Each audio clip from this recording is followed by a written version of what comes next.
자, 생각을 여는 주제, 하나님의 심판 앞에서 우리가 가져야 할 올바른 태도는 무엇입니까? 여러분, 히브리서 9장 27절 말씀이 유명한 말씀이죠. 어떤 말씀이죠? 성경 찾을 거 없어요.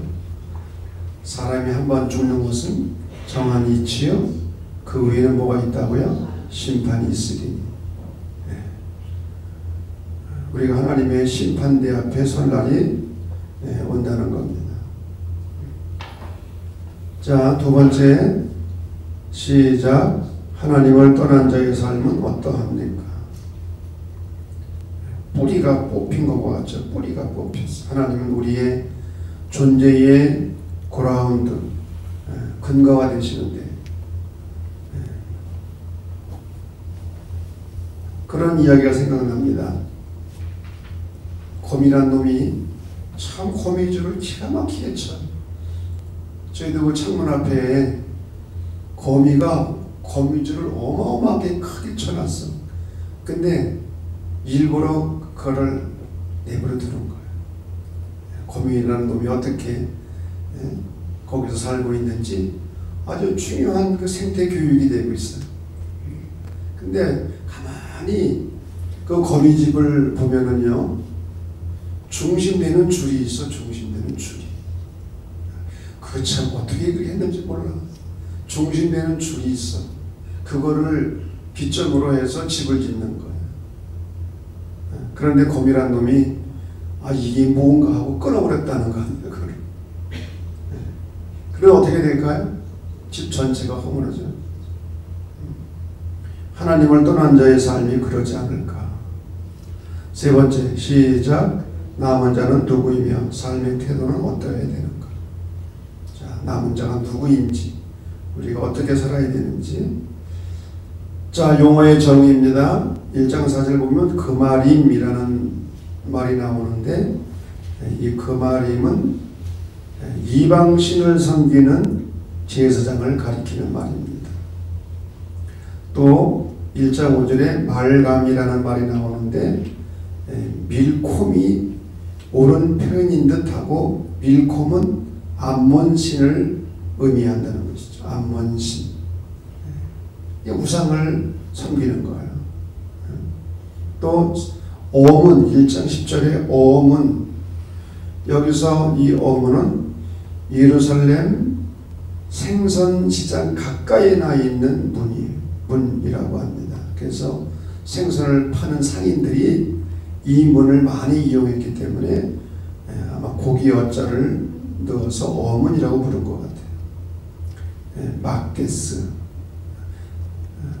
대문과 가까운 예루살렘 성의 북쪽 지역에 해당된다고 추정을 합니다. 자, 시대적 배경입니다. 스바냐가 누구인가? 히스기야 왕의 몇 대손이라고요? 4대손, 현손입니다. 예루살렘 태생으로 왕족 출신입니다. 그는 주전 7세기 후반 남유다의 요시야 왕 때 활동을 했어요.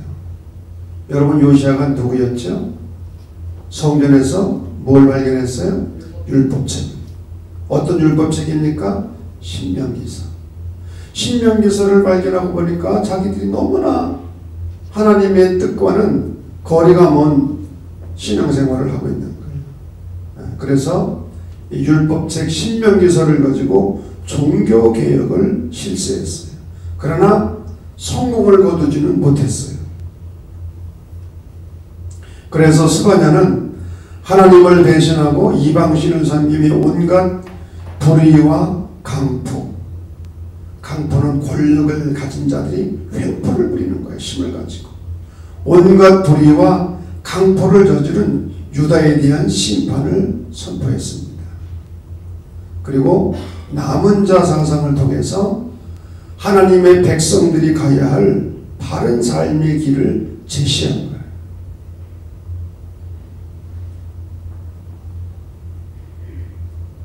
그래서 스바냐서를 보면 크게 세 가지로 구분이 됩니다. 1장 1절부터 2장 3절. 하나님께서 그의 백성을 심판하시는 진노의 날, 곧 여호와의 날.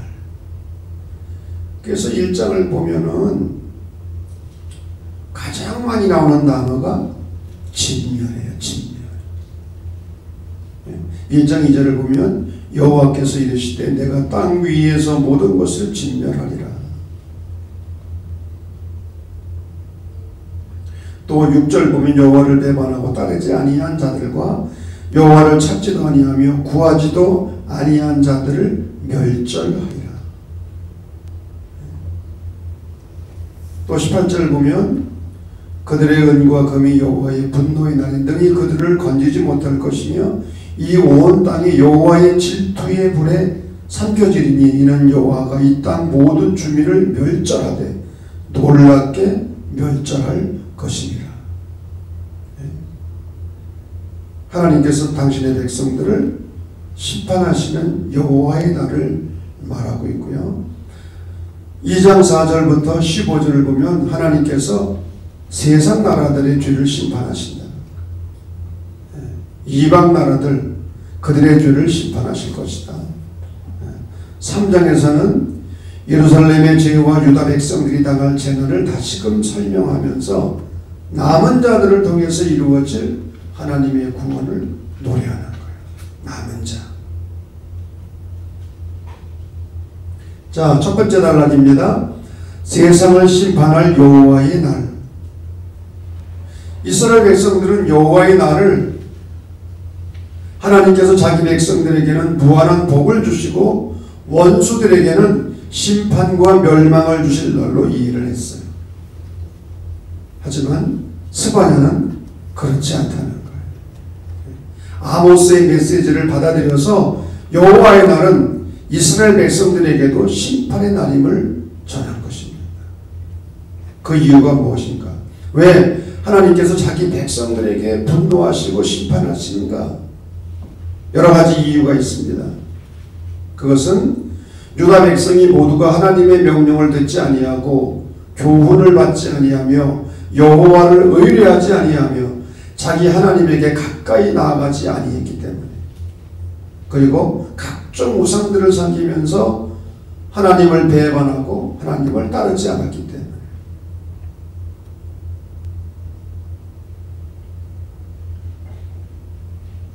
이런 이유 때문에 하나님께서는 자기 백성들에게 분노하시고 심판하신다는 거예요. 그런 가운데서도 두 번째 단락입니다. 남은 자의 구원. 스바냐는 유다 백성들에게 여호와를 찾으며 공의와 겸손을 구하는 회개의 메시지를 전했습니다. 여러분 한번 찾아보실까요? 2장 3절 말씀. 다 같이 2장 3절 읽겠습니다. 시작. 여호와의 규례를 지키는 세상의 모든 겸손한 자들아, 너희는 여호와를 찾으며 공의와 겸손을 구하라. 너희가 혹시 여호와의 분노의 날에 숨김을 얻으리라. 너희는 여호와를 찾으며 공의와 겸손을 구하라는 거예요. 그런데 그들은 이 스바냐의 말을 듣지 않아요. 회개하지 않습니다. 그래서 스바냐는 유일한 희망을 하나님의 자비에서 찾을 수밖에 없었는데, 그런 그 희망을 남은 자라는 개념 속에서 발견한 것입니다. 남은 자, 영어로는 렘넌츠. 이상하게 여기 S가 들어가요. 렘넌츠, 남은 자. 이 남은 자들을 통해서 희망을 발견하게 되는데, 그러면 이 남은 자들이 누구인가? 3장 13절 말씀 다 같이 읽겠습니다. 시작. 거짓을 말하지 아니하며 입에 거짓된 혀가 없으며 먹고 누울지라도 그들을 두렵게 할 자가 없으리라. 또 19절에서 20절을 보면 다 같이 시작. 그때에 내가 너를 괴롭게 하는 자를 다 보라고, 저는 자를 구원하며 쫓겨난 자를 모으며 온 세상에서 수욕받는 자에게 칭찬과 명성을 얻게 하리라. 내가 그때에 너희를 이끌고 그때에 너희를 모을지라. 내가 너희 목전에서 너희의 사로잡힘을 돌이킬 때에 너희에게 천하 만민 가운데서 명성과 칭찬을 얻게 하리라. 여호와의 말이니라. 남은 자들은 악을 행하지 아니하고 거짓을 말하지 아니하고 입에 거짓된 혀가 없는 자들, 또 깨끗하게 변화를 받아서 여호와의 이름을 부르며 한 마음으로 그를 섬기는 자들. 이런 하나님의 구원 앞에서 그들은 기쁘게 노래를 부르며 진심으로 기뻐하지 않을 수가 없었어. 그래서 3장 14절 말씀 다같이 시작. 시온에 따라 노래할지어다. 이스라엘아 기쁘게 부를지어다. 예루살렘 따라 전심으로 기뻐하며 즐거워할지어다. 기뻐하며 노래를 부를 수밖에 없었다는 거예요. 왜? 그들 가운데서 구원을 베푸시는 전능자이신 하나님 역시 그들로 인하여 기쁨을 이기지 못할 것이며 그들을 잠잠히 사랑하시고 그들로 인하여 즐거이 부르며 기뻐하실 것이기 때문에. 여러분, 오늘 이 스바냐 3장 17절 말씀을 다 좋아하는데 노래도 부르고, 이건 누구에게 주시는 말씀이에요? 남은 자들이에요. 아무에게나 이러한 기쁨을 주시는 게 아니라 남은 자들, 그 시대의 남은 자들에게 하나님께서는 이런 은혜를 주신다는. 그런데 이 말씀은 누구에게 주시는 말씀이라고요? 아무에게나 주시는 말씀이 아니라 남은 자들, 그 시대의 남은 자들.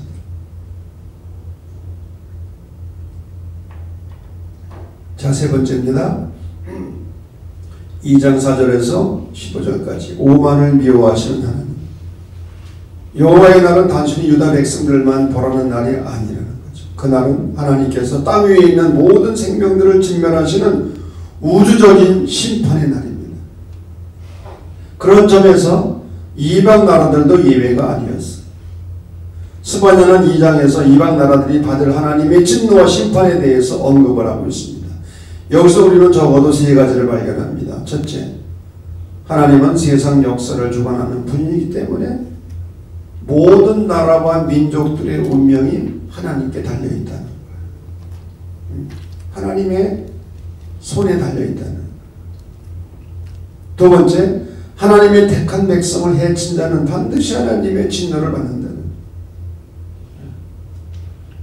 하나님의 택한 백성을 해친 자, 반드시 그들도 심판을 받게 된다는 것. 세 번째, 하나님 앞에서 스스로 높임으로써 교만에 빠진 자를 하나님은 그들을 수치스럽게 만드신다. 개인이건 민족이건 간에 교만에 빠지면 망하게 된다는. 교만은 뭐의 선봉이라고요? 패망의 선봉이다.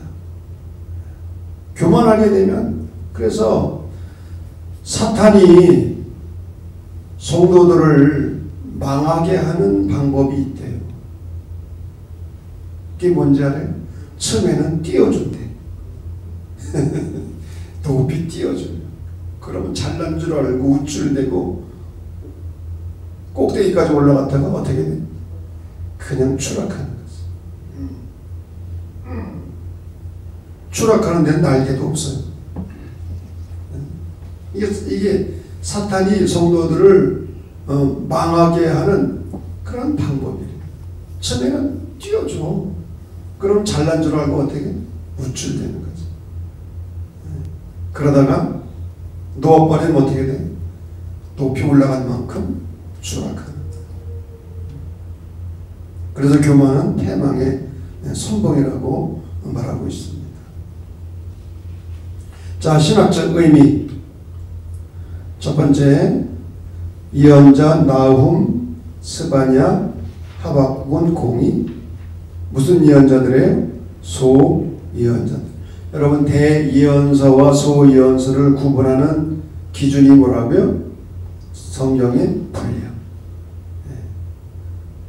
성경이 분량이 많으면 다니엘 또는 이사야, 예레미야, 에스겔, 길잖아요. 많잖아요. 수십 장 되잖아요. 그러나 나훔, 스바냐, 하박국은 그냥 3장 정도밖에 되지 않아요. 분량이 작아요. 그래서 소예언자들에게 속하는 거죠. 시대의 차이는 있어도 그들은 모두 남왕국 출신이라는 공통점을 가지고 있고, 그리고 이들은 남왕국 유다가 멸망하기 이전에 활동했기 때문에 포로기 이전에 활동했던 예언자들에게 속하는 거예요. 두 번째로 여호와의 날에 하나님은 이스라엘의 남은 자들을 남겨두셔서 그들을 통해서 심판 이후를 준비하신다. 하나님은 심판만 하시는 것이 아니라 심판 이후를 준비하시는데 누구를 통해서? 남은 자들을 통해서. 여기서 스바냐는 역사의 위기를 보면서도 역사 저편의 미래를 보는 예지를 가지고 있었어. 그것은 심판과 하나님의 미래의 약속에서 오는 역사의식이었어. 역사의식. 예언자들은 역사의식이 있었습니다. 오늘 우리에게도 필요한 것이 역사의식이죠. 우리 그리스도인들이 성경만 읽어가지고는 안 돼요. 역사도 배워야 돼요. 역사. 우리 민족의 역사뿐만 아니라 기독교 2000년의 역사. 우리가 역사를 배우는 이유가 몇 가지가 있어요. 첫째는 뿌리를 알기 위해서. 역사를 모르면 뿌리를 모르잖아요. 뿌리. 두 번째, 정체성을 갖기. 내가 누군지, 우리 민족이 누군지. 정체성을 갖기 위해서 우리가 역사를 공부하는 것이고요. 세 번째로는 그러면 우리가 할 일이 뭔지. 사명의식. 사명의식을 갖기 위해서 역사를 공부하는 거예요. 그리고 마지막 네 번째로는 미래를 준비하기 위해서. 미래를 준비하기 위해서 역사를 공부하는 거예요. 화면 아무리 쳐다봐도 그런 내용은 없어요. 자, 역사를 공부하는 이유가 네 가지가 뭐라고? 첫째는 뿌리를 알기 위해서. 두 번째로는 정체성을 알기 위해서. 내가 누군지, 우리 민족이 누군지. 세 번째로는 뭐를 알기 위해서? 사명의식. 할 일이 뭔지. 네 번째로는 뭘 준비하기 위해서? 미래를 준비하기 위해서. 자, 세 번째입니다. 하나님이 허락하신 왕은 절대 군주가 아니라 백성들을 섬기는 종으로서의 왕, 테오크라시라고 하는 거죠. 여러분, 성경 어디에 나오죠? 우리에게 인간왕을 달라고? 사무엘상 몇 장이에요? 8장. 이스라엘 백성들이 사무엘에게 요구하는 거예요. 우리도 저 블레셋 족속처럼 인간 왕을 달라는 거예요. 그러니까 사무엘이 처음에는 허락을 하려고 안 하려고 그래. 안 하죠. 왜? 자기를 버리고 하나님을 버리는 일이기 때문에. 근데 자식 이기는 부모 있어요, 없어요? 사무엘도 못 이겼어. 백성들을. 하나님께서도 백성들을 못 이기셨어. 그래서 결국은 왕정 제도를 허락하셔요. 근데 하나님께서 원하시는 왕은 어떤 왕이었어요? 절대 군주가 아니라는 거예요. 막강한 힘을 가지고 백성들을 억압하고 폭력을 행사하는 그런 왕이 아니었어요. 왕은 왕인데 백성들을 섬기는 무엇으로서의 왕? 종으로서의 왕. 그런데 이스라엘 역사를 보면은 이게 안 된 거예요. 사울왕도 그랬고, 초기에는 사울왕이 겸손했지만 사울왕은 교만했고요. 다윗도 처음에는 괜찮았는데 모든 것이 안정이 되고 절대 권력을 갖게 되니까 이 다윗도 변질된 거예요. 여러분, 왜 밧세바를 취하고 우리아를 죽인 것이 문제입니까? 이게 절대 군주나 하는 일이거든. 절대 군주.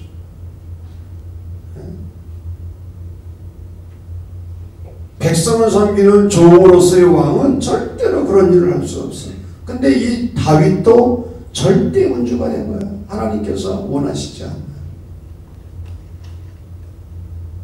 솔로몬은 말할 것도 없고, 그리고 솔로몬 이후의 왕들도 마찬가지. 다 절대 군주가 된 거야.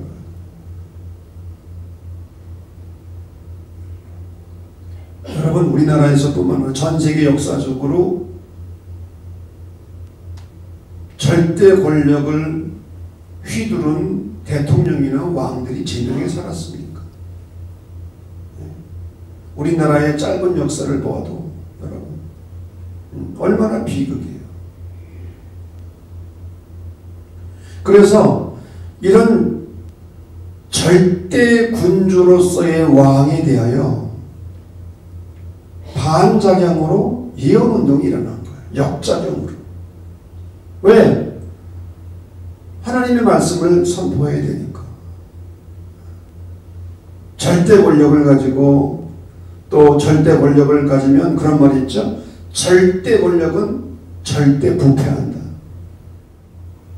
이 절대 권력 앞에서 예언자들이 절대 권력의 문제점과 부패를 지적한 거예요. 그 대표적인 사람이 누구예요? 나단 선지자.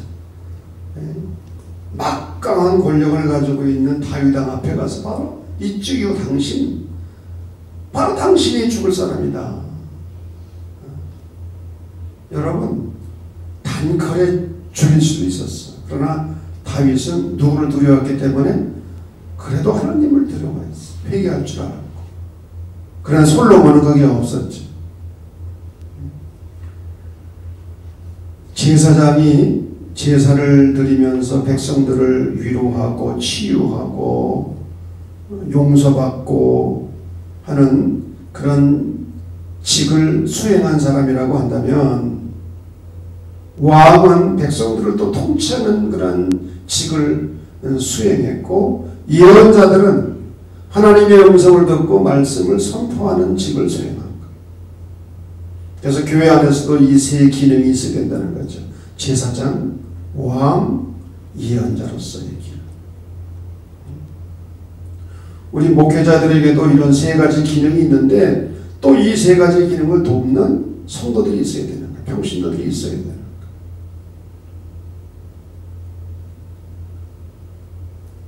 자, 성찰과 나눔입니다. 첫 번째, 중요합니다. 시작.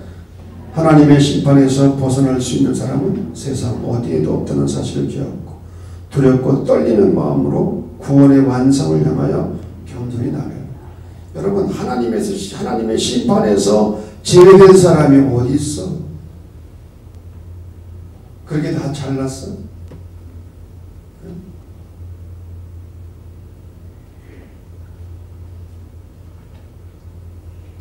하나님의 불꽃 같은 눈으로 하나님의 잣대를 가지고 우리가 심판을 받는다고 한다면 거기에서 제외될 사람이 누가 있나? 그래서 우리는 늘 두렵고 떨리는 마음으로 무엇의 완성을 향하여 나가야 된다고요? 구원의 완성. 우리는 이미 구원을 받았지만 우리의 구원은 아직 완성된 게 아니에요. 여러분, 이단 중에서 구원파라는 이 집단이 정말 백성들을 선량한 그리스도인들을 유혹하는데 뭘로 유혹합니까? 한 번 구원받으면 그 구원이 영원히 지속된다는 거. 구원파에서 그렇게 가르쳐. 한 번 구원받으면 그 구원은 심지어 타락을 해도 구원을 받는다. 심지어 교회를 안 다니고 술 먹고 담배 먹고 제멋대로 살아도 한 번 구원받으면 영원히 구원이 보장된다는 거야. 여러분, 이 구원파에서 이야기하는 거예요. 제가 20살경에 우리 시골교회에 이 구원파가 침투해가지고 정말 신앙생활 잘하던 남자 권사님들이 그냥 넘어가는 거야, 구원파. 그래서 제가 이 구원파 핵심 본부를 찾아가서 녹음기를 가져와서 논쟁을 벌였어. 이 구원이 정말 한번 구원받으면 끝까지 보장되는 거냐, 아니면 여러분 타락하면 구원받을 수 있어 없어? 타락하면 구원받을 수 없는 거야. 왜? 구원의 개념이 존재의 이동이 아니라 뭐라고요? 존재의 뭐라고요? 변화다. 구원이 이 땅에서 예수 믿고 천국 가는 것이 구원입니까? 예수 믿다가 천국으로 이동하는 게 구원입니까? 물론 우리가 죽은 다음에 영원한 천국을 우리가 소망해야지. 그러나 이 땅에 사는 동안에는 우리의 존재가 변화를 받아야지. 우리 웨슬리 목사님의 표현에 의하면 구원의 순서가 있잖아요. 질서가 있잖아요. 첫째는 뭡니까? 회개.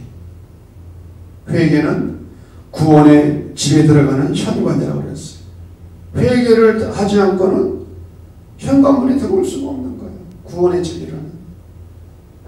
그래서 회개를 통해서 칭의, 의롭다의 인정을 받고 거듭남의 은혜를 경험하게 됩니다. 칭의와 거듭남은 동시에 일어나는 사건이에요. 칭의와 거듭남을 통해서 우리는 하나님의 자녀가 된 거예요. 아멘. 안에도 그렇게 된 거예요. 아멘. 우리는 하나님의 자녀가 됐어. 그러나 이제 하나님의 자녀가 되었다고 한다면 성화를 통해서 거룩의 삶을 추구해야 되는 거죠. 성화. 우리 감리교회는 성화를 강조하는 교회입니다. 성화. 거룩. 내가 거룩하니 너희도 거룩할지어다. 거룩. 성화의 삶을 통해서 그리스도인의 완전을 향해 나아가는 겁니다. 하늘에 계신 너희 아버지께서 완전하신 것 같이 너희도 완전하라. 그리스도인의 완전. 우리는 지금 성화의 삶을 통해서 완전을 향해 나아가고 있는 거예요. 그럼 완전이 뭡니까? 완전은 예수님을 닮는 건데 무엇을 닮아요? 사랑. 하나님을 사랑하고 이웃을 내 몸과 같이 사랑하는 이 사랑의 삶. 이게 완전인 거죠. 우리는 이미 구원을 받았지만 아직 우리의 구원은 완성된 것이 아니에요. 그래 중간에 낙오하고 중간에 변질되고 타락하면 어떻게 돼요? 구원의 완성을 이룰 수가 없는 거예요. 제가 구원파들과 논쟁하고 싸울 때에 즐겨 인용한 성경구절이 하나 있어요. 히브리서 6장 4절을 보게 되면 한 번 빛을 받고 하늘의 은사를 맛보고 성령에 참여한 바 되고 하나님의 선한 말씀과 내세의 능력을 맛보고도 타락한 자들은, 아니 이렇게 맛보고도 타락을 한다는 거예요. 타락한 자들은 다시 새롭게 하여 회개하게 할 수 없나니 이는 그들이 하나님의 아들을 다시 십자가에 못 박아 드러내놓고 욕되게 함이라. 한번 빛을 받고 하늘의 은사를 맛보고 성령에 참여한 바 되고 하나님의 선한 말씀과 내세의 능력을 맛보고도 타락한, 그리고도 타락을 해요. 그러니까 여기서 강조하려는 건 뭐냐? 우리가 두렵고 떨리는 마음으로 구원을 이루어야 된다는 거예요. 이런 말씀이 어디 있어요? 성경 어디에 있어요? 저는 빌립보서 2장 12절 말씀을 인용을 하는 거예요. 빌립보서 2장 12절 말씀 다 같이 한번 찾아보겠습니다. 빌립보서 2장 12절 말씀. 그러므로 나의 사랑하는 자들아 너희가 나 있을 때뿐만 아니라 더욱 지금 나 없을 때에도 항상 복종하여 두렵고 떨림으로 너희 구원을 어떻게 하라고요? 이루라. 구원의 완성을 향하여 나아가라는 거예요. 그래서 우리는 하나님의 심판을 피할 수 없다는 사실, 하나님의 심판이 있다는 사실을 기억하면서 두렵고 떨리는 마음으로 구원의 완성을 향해서 겸손히 나아가야 한다. 두 번째, 시작. 자신이 심판의 대상인지 아닌지를 끊임없이 묻고 반성하면서 하나님을 기쁘시게 하는 것이 하나님께서 원하시는 삶입니다. 내가 하나님의 심판의 대상인지 아닌지 끊임없이 묻고 우리가 자신을 돌아봐야 된다는 거죠. 마지막 세 번째로입니다. 시작. 스바냐는 오늘을 사는 그리스도인들에게 우리 모든 남은 자와 야훼 하나님께 신실하고 겸손하며 순종하는 하나님의 사랑받는 자녀들이 되라고 외치고 있다. 남은 자가 되라는 거예요. 그래서 하나님의 기쁨이 되라는 거예요. 아멘.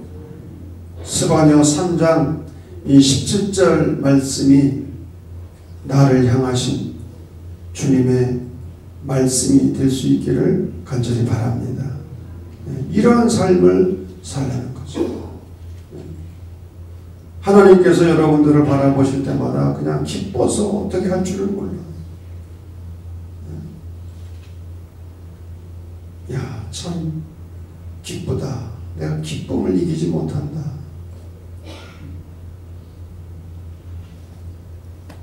내가 너로 말미암아 기쁨을 이기지 못하며 너로 말미암아 즐거이 노래 부르리라.